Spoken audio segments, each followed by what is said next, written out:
So there's mounting speculation about whether Iran's regime can survive the escalating conflict with Israel.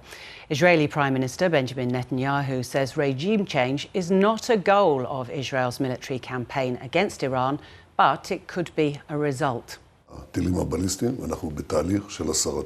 Our primary objective is to stop the nuclear program and remove it as a threat. The second goal is to halt the advancement of ballistic capabilities.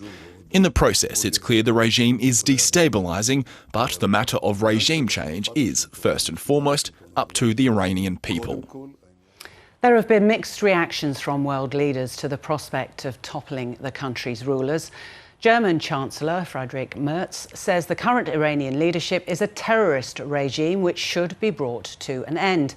But the French President, Emmanuel Macron, has slammed the idea and warns the move would worsen chaos in the region. No to military actions aimed at regime change, because no one knows what comes next. Haven't we collectively seen the consequences this has had in the region and beyond? Does anyone think what was done in Iraq in 2003 was a good idea? Does anyone think what was done in Libya last decade was a good idea? No. What does history tell us about toppling a regime through war? History tells us that it's a really, really bad idea to topple a regime without, from the outside, without any viable alternative opposition or any ability to rebuild that regime from the ground up. It's a dangerous thing that will have consequences for decades. Might the US be hoping that some sort of revolution comes from within Iran? Perhaps, but I don't think there's any sense that that's going to happen. This current crisis has started as a result of Israel unilaterally attacking Iran.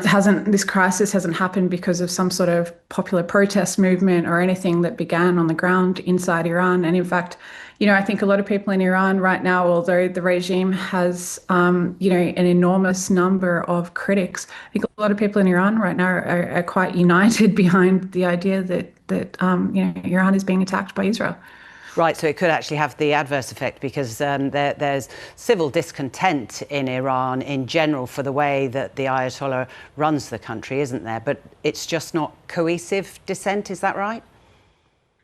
Look, I'm not sure that it will have the opposite effect. I don't think, the Iranian regime isn't winning itself a lot of friends in the way it's operating at the moment either. A lot of Iranians are going to be pretty frustrated that the Iranian regime's actions have seen Iran dragged into this conflict and has seen huge numbers of civilian casualties. But certainly inside Iran or outside Iran at the moment, there is no cohesive opposition. There are, countless opposition threads and people who oppose the regime, but there is no viable alternative right now. And the building of a viable alternative is something that needs to take place over the course of many years, not out of nowhere.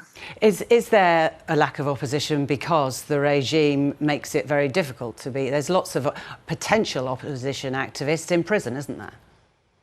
Yeah, look, authoritarian regimes in general, make it very, very difficult for opponents to organise against them. And that's through obvious things such as, repression, jailing people, forcing people into exile and that sort of thing, but also in more subtle strategies too. So they sow division within the opposition. They pit them against one another for limited resources and that sort of thing. So not only is the opposition weak, there's no single member of the opposition that has a broad support base in Iran, but also the opposition is very divided. And some of that is a result of, genuine political disagreements between parts of the opposition. And another part of that is because of a strategy that the regime has enacted for decades.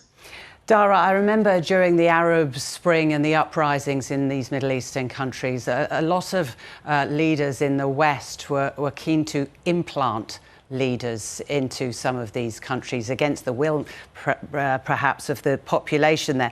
Are we seeing that with Reza Pahlavi? He's the exiled son of Iran's last monarch, and apparently he's talking about coming back.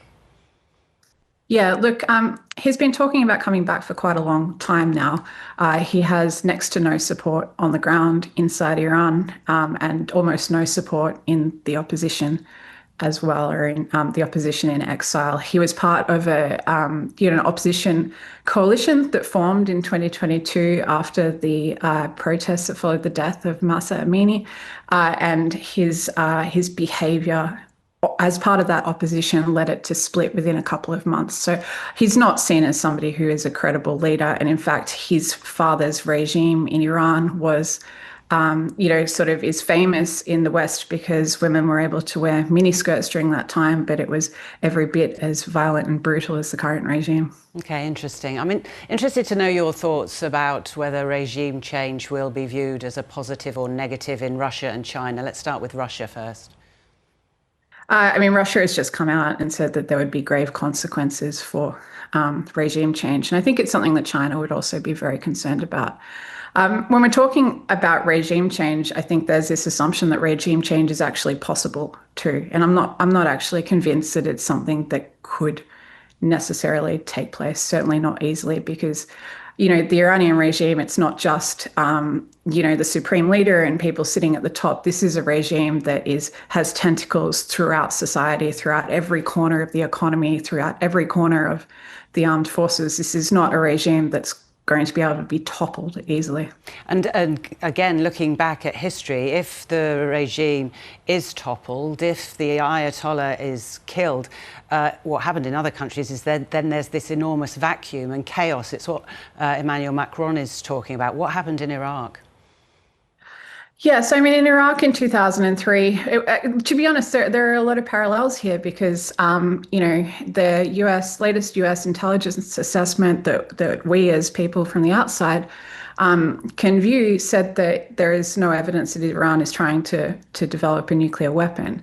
So quite similarly, in 2003, there were confected claims that Iraq was developing weapons of mass destruction that proved to be untrue. There are a lot of external agendas at play that also proved to be not being undertaken, I guess, by people with genuine or legitimate interests.